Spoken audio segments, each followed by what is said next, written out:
Hi folks, you're with us today at your Pushback channel, and thank you for joining this radio live stream. In this essay, I'd like to talk about something that sort of came up, I guess, by extension over the sort of the Christmas, New Year, summer festive season here in Australia.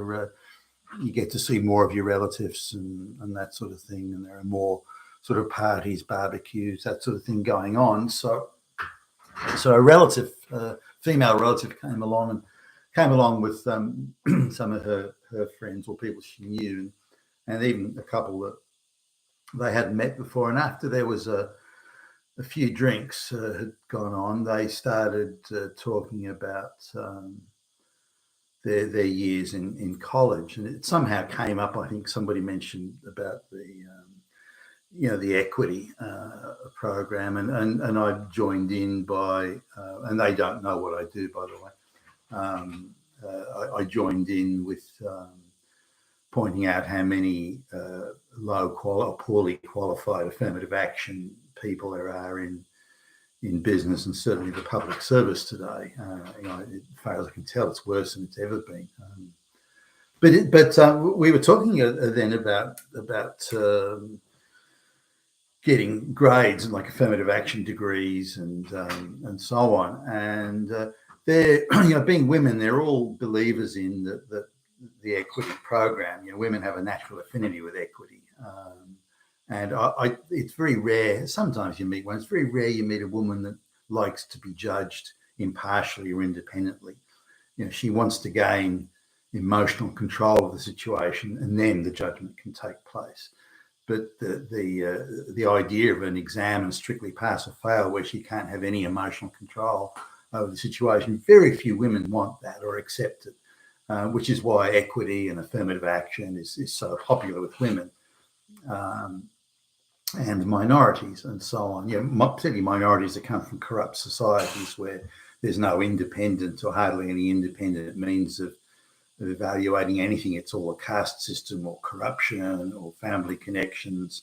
And there's very few places in the world where independent and impartial examinations are desired or accepted or wanted by the wider society. So if there's no, there's a massive correlation between a time when the Western world moved to a merit-based system, and it wasn't all perfect. It wasn't 100% merit suddenly one day, but it gradually moved there, or quite quickly actually moved there. And the fact that the Western world was by far and away the most wealthy part of the world on an absolute and a per capita, and in fact by every measure. It was because of merit, or merit played a huge and pivotal part in it. Now, in societies where merit plays no part, they're always dirt poor basket cases and have been for goodness knows how long. So merit is a huge issue. So when in the Western world, our elites attack merit purely, on the globalists are doing this because it creates social dysfunction, which is what they want. But the idea of removing merit and going with an equity program is what's tearing the West to pieces and making us all a great deal poorer. For example, nobody would condone the climate change response policies. You can't use gas, coal's no good. No sensible person in any merit system would support that. Instead, they would say, well, let's put our energy, excuse no pun intended, let's put our time and resources into developing the technology which would make coal and oil or gas redundant. Let's make that effort. But in the meantime, let's have the cheapest, most effective form of energy we can get. So that would be a merit-based way. So it just goes to show how non-meritorious the Western world has become, and indeed how much poorer it's becoming, and it's becoming poorer quickly. But these girls were talking about their time at college. Now, given their age, they're just at the first tranche of people who after the baby boom, depending on where you draw the baby boom line. But so they're all women in their 50s. And so they'd have been pretty much in Australia, at least the first tranche of affirmative action type waves through the university. Now, two things sort of happened at that time. One is that the universities created a bunch of new sociology and arts, soft arts courses, peace studies and those sorts of things, and created a lot of courses where nobody failed, but they drastically lowered the pass mark or entry to university grade that was needed in the previous, serious subjects like STEM and so on. So pretty much all rigor was thrown out the window. What would have been 80% would have been a pass considered as entry to university. Lots of people in the graduation exams out of senior high school, lots of people got over 50%, but it was only the best of the best that were getting picked to go to university. But it all changed with things like peace studies courses and sociology courses and that sort of thing. So there was, they lowered the pass mark, but then on top of that, for girls, and uniquely for girls, and particularly in the art subjects like English and that sort of thing, poetry or whatever, they were giving girls a 50% boost mark in effect. So for, girls were getting, say, 35% in the final senior high school exam. They would get so say it was 35, they would get like 17, 18 marks added on top, which would put them over the line, put them over the 50% line, which would then get them into university. So there were two things were happening. The universities lowered three things. They created a lot of soft courses like peace studies. They lowered the entry level to get into university, and then girls were given, certainly in the arts subjects, that 50% leg up. So you had this huge tranche of women that were now eligible to go to university that previously wouldn't have come anywhere near it. And these girls were also encouraged to stay on it at high school into senior high school, whereas previously they'd have been told, look, you're a very ordinary or very low grade student, go and get a job, get an apprenticeship or something. So that was a difference. Now that created, of course, drastically and radically changed the landscape. Also changed the landscape in terms of the boys that chose to go to university and themselves do soft courses, because there were just so many, as boys used to tell me at the time, or my contemporaries used to tell me at the time, that there's that they were only going to university because of all the hot chicks that were there, and some of them all they did was party. I don't know why they were there, but anyway. So anyway, these women were talking about, and one of them came out with how she decided she was a party girl. She wanted to party. She wanted to go night clubbing and all this sort of stuff. And she didn't want to have to put her money into books and studying and all that sort of boring shit. And so she decided to engage in intimate relations with the lecturer in order to exchange sexual favors for getting good grades. Now, I don't know how many women do that. I mean, not all women would, and not all women are good looking enough to get away with it or do it or offer something. But this woman was she's not bad. She's good enough. Her legs aren't bad and that sort of thing. So I can imagine, like, looking at, she pulled out some photographs of when she was in her 20s, and I can imagine she could offer something to a lecturer. But I was surprised. Well, why would the lecturer just flunk you if your grades were pissed? Why sort of engage in, why accept sexual favors in return for grades? And she explained, even as a young woman, she explained that the lecturer was a geek and a nerd and a mummy's boy, and he was easy to, had never had a serious girlfriend, and he was hardly getting laid, and he was easy to manipulate and control. And even as a girl of 20 years old, wherever she'd have been then, or younger, she'd have been 18 or 19 when she went to university. She was, even at that age, she was sophisticated enough in the world to be able to assess him as a nerd and a geek and a child, quite childlike, mummy's boy, and someone she could easily control and manipulate. So the idea that it's the predator, the predator college lecturer, the power imbalance, and he's using his social power to oppress the poor little girl. I don't think so. And this girl's quite a tall girl as well, so it's not like she's some tiny little frail thing. Now, when she sort of mentioned this, I was like, oh, that's got to be a rarity. The girl, actually, aggressively going after the lecturer to exchange good grades for sexual favors. I thought, well, that's a rarity. I still assumed that most of the time it would be the other way around. But given her description of the guy, then I can understand that he would not have made the move. So if she was going to get the benefit of the artificial good grades, then she would have had to do that, because he wouldn't have come onto her. But then again, there's a few drinks now, and everyone's laughing and giggling. No, I don't know whether it's all true, whether the girls are not wanting to be left behind. Yeah, I fucked my lecturer too. How many times did you fuck him? Once. Well, I fucked him twice. I don't know how much of this is, bravado or silly boasting or something. I don't know.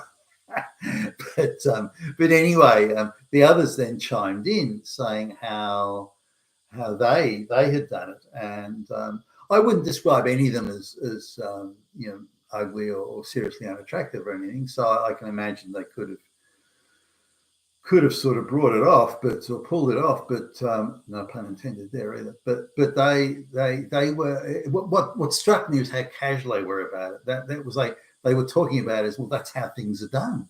I mean, why would you not do it? But they all claimed that their lecturers were nerdy guys who they could control. They were quite, talking back now, they were quite confident that as 20-year-old girls, 21-year-old girls, they could not only control the guy, but could ration the amount of. One girl even said, "Look, I didn't even have to have sex with him. All I had to do was use my hands, and I owned him. He was mine." Now, were they the only girls doing it?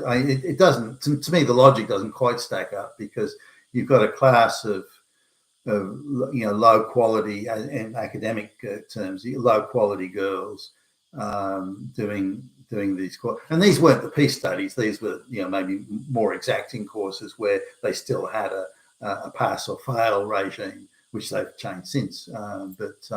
So these girls were still going to be judged on the quality of their work in the their grades and their marks in the final examination.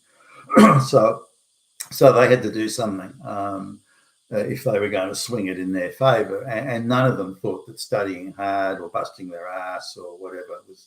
And this is part of the wider thing here, because these girls got into university not on the basis of their academic capacity. They got on the basis of the early stages of affirmative action. But the affirmative action thing hadn't been sort of put in place right the way through to walking out with the degree or the diploma or whatever, because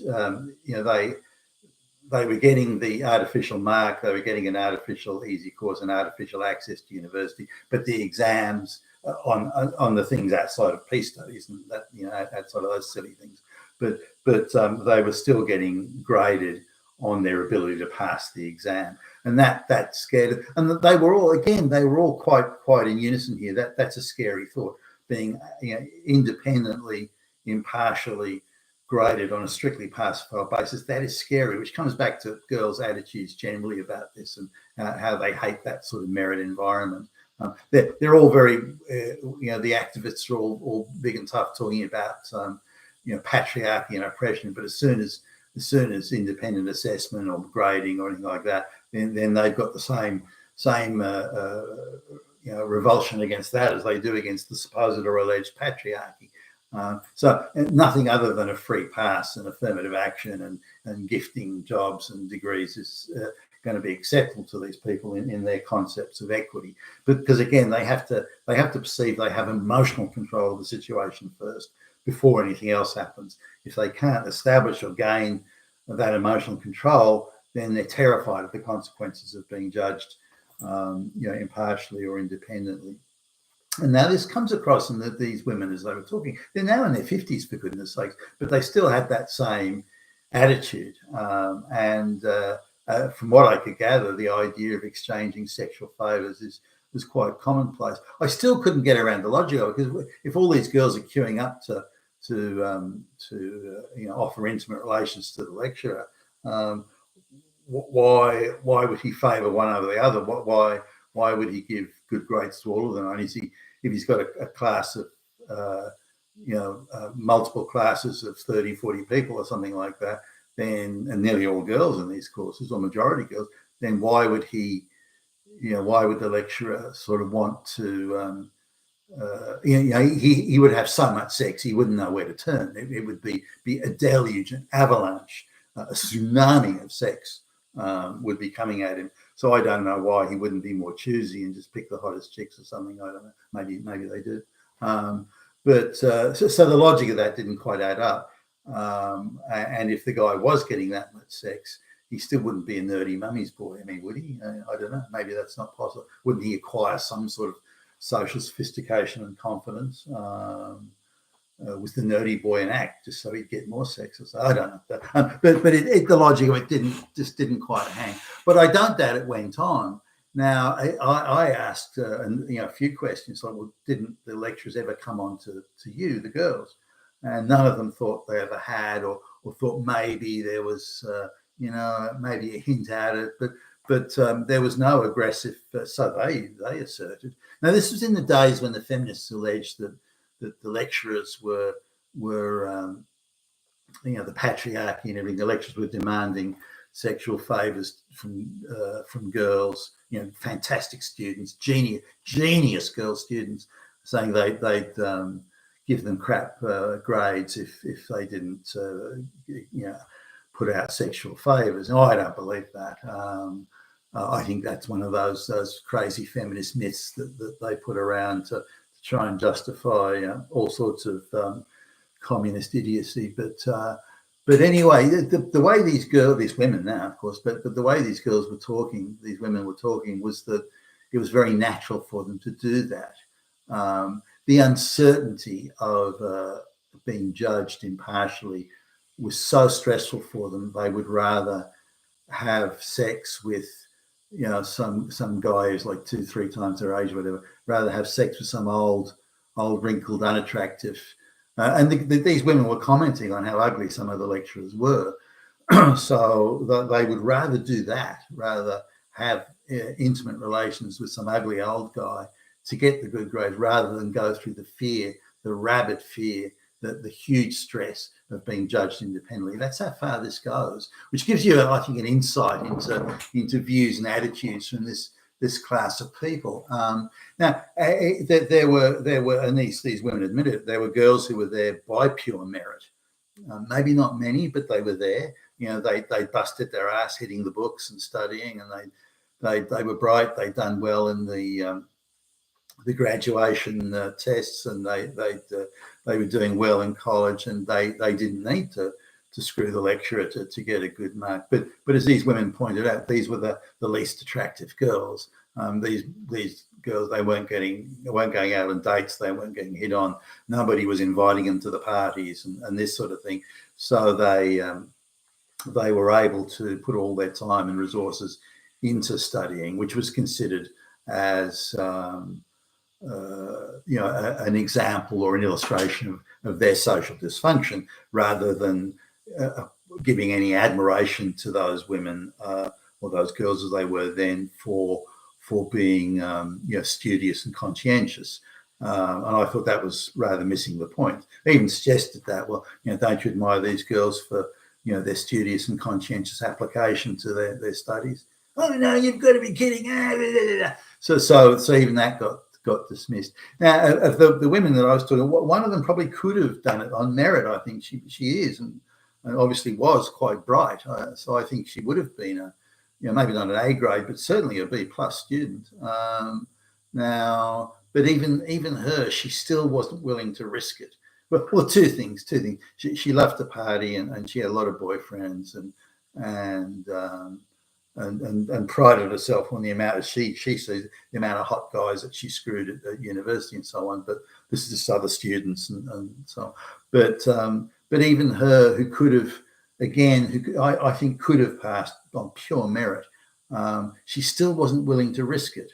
The thought of it was still too frightening.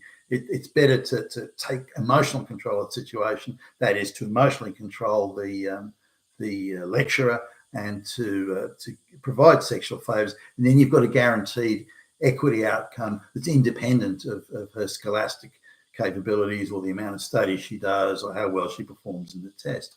Now, also, there's some of these girls wanted jobs in certain sectors or areas, and they or certain professions, and if you had higher marks back in the day, and I remember this because I did quite well in marks, in grades, so I was able to sort of jump a couple of levels because of that.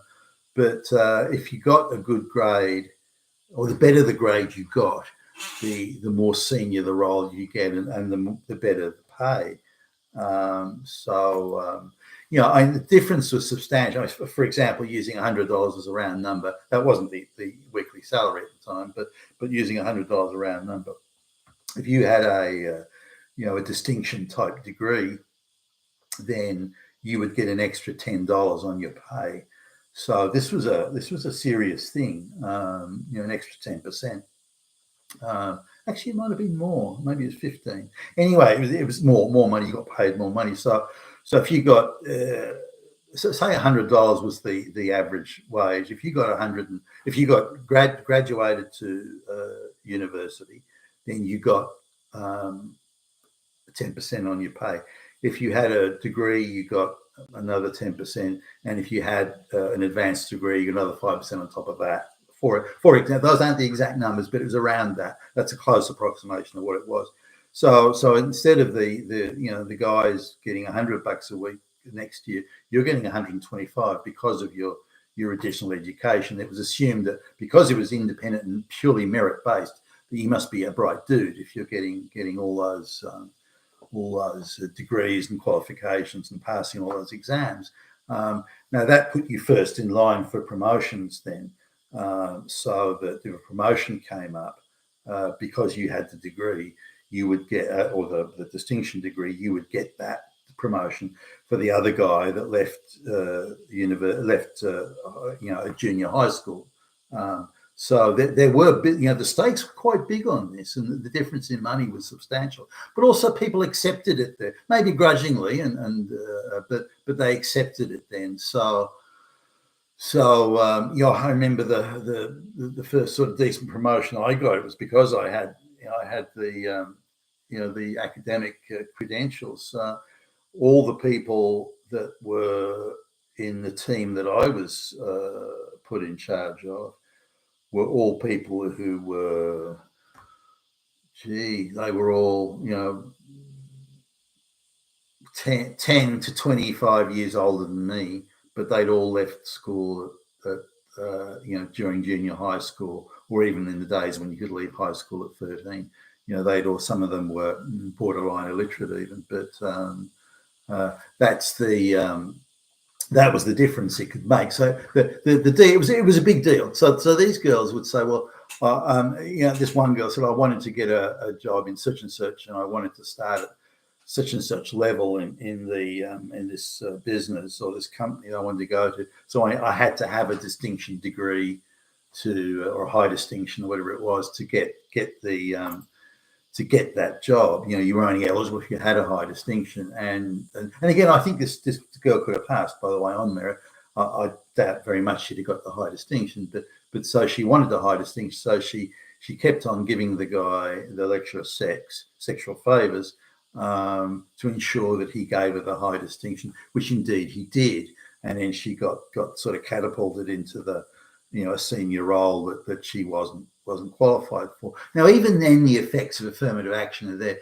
I think the others not so much, but I think she would have made it into university, probably not into that course. So I think that was something she couldn't have made it. But so she was given an affirmative action pass into a sort of a semi-STEM course, really, and then was given a pass because she was giving sexual favors to the lecturer.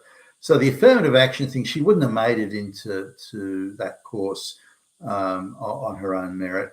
And she wouldn't have made it through the course on her own merit without the giving sexual favours. So straight away, you've got this effect of affirmative action. So she then gets elevated to this job that she wouldn't have possibly got under other. I know I'd be interested in seeing your comments, but these women were quite cad. None of them had been hit on by the lecturers. It was them aggressively chasing the lecturers so they could transact sexual favours in return for good grades. You've been with Tacitus today, your Pushback channel. Thank you for listening.